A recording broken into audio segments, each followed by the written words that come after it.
What's a good snack to have is a question, again, been asked recently, many times over the years. And obviously, the answer to that has to start with what is our definition of good.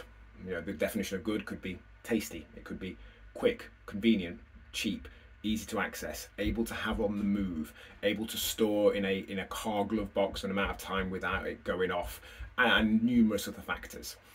Chances are, when I'm being asked that question, people mean all of the above, but also what will enable me to lose weight or whatever other fitness goal we've got.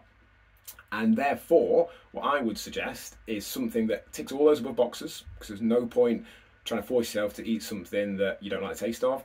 There's no point having something that's not going to work logistically, that we can't carry around with us, that isn't sufficiently convenient, that costs way too much, because it isn't going to happen. But finding something that is all those things and has a relatively low calorie density to give us enough volume of food to sate our hunger, to tide us over to the next meal, because ultimately that's what we're generally doing with a snack, to make us feel somewhat better, because that might be part of our reason for wanting to snack, but that contributes less calories.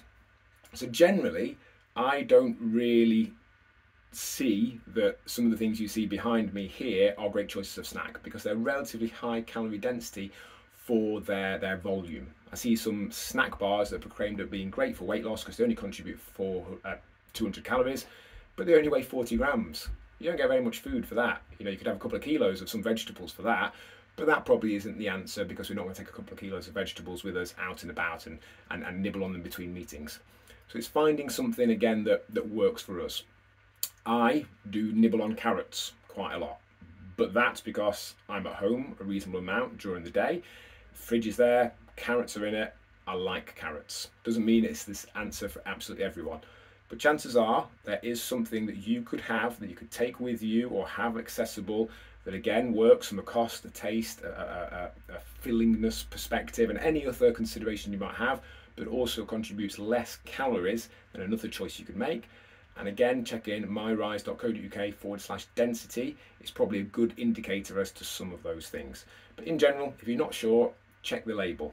Check how much food you get for your calories, and then factor that in alongside those other considerations of, again, convenience, accessibility, storability, and so on.